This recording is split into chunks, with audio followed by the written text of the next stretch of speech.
আসসালামু আলাইকুম ভাইজান, আমি বিশেষ একটা কথা নিয়ে আসলাম। আমার কথাগুলো শুনেন। আমার এই দাঁতগুলা দুলতেছে। তখন আমি অনেক ওষুধ খাইলাম, কোনো কাজ হয় নাই। এটা বলে সান্নি রোগ। আচ্ছা যাক, একটা ফার্মেসিতে গেলাম। ও আমাকে বুদ্ধি দিল যে কোনো ওষুধের দরকার নাই, তোমার আমি যে বুদ্ধিটা দিতেছি এটা কাজে লাগাও। তখন আমি ওর থেকে শুনলাম ও বলতেছে লবণ আর হলদের গুঁই মিক্স করে দাঁত মাজার জন্য। তখন আমি ওর কথা ধরেছি। এখন সপ্তাহ 10 দিন যখন মাজলাম তখন আমার দাঁতগুলো আস্তে আস্তে টনক হয়েছে। আল্লাহ রহমত। আমি নাহলে অনেক টাকা দেওয়া লাগতো। অনেকজন বলছে দাঁতে ক্যাপ মারি ফেললাই, দাঁতে ট্যাপ মারি ফেললাই।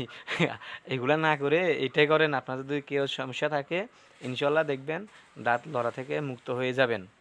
আমাকে যে বুদ্ধিটা দিয়েছে আল্লাহ তাকে হয়ত দান করুক। আমি যেন দোয়া করি, আমার অনেক টাকা বাঁচাইছে। আল্লাহ হাফেজ। আপনারা এই কাজ করবেন যদি আপনার এই একটা গাছ এই একটা গাছ দেখেন, অনেক লম্বা। এই লম্বা গাছ বর্ষাকালে তুফান আসলে কী হবে আমি জানি না, তবে যদি আমার এই ঘরের বাইরে যদি পড়ে রাত্রে ঘুমাতে তাহলে আমি মরে যাবো। কিন্তু আমি অনেকবার বলছি যে গাছটা কাটার জন্য, কিন্তু কাটতেছে না। এখন আমি আমার এই ঘর বাড়ি যদি এই গাছটা পড়ে, এই দায়টা নিবে কে? কে নিবে?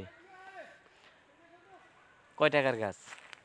এটা কয় টাকার গাছ? এই কয় টাকার গাছের জন্য আমার এই ঘরের ভিতরে যদি পড়ে, কতটুকু পুরাটা ঘর ঘর শেষ হয়ে যাবো আমার। পুরাটা ঘর শেষ। কিন্তু আমি অনেক দিন বলছি যে গাছটা কাটবার লাই, কিন্তু এরা শুনেও শুনে না।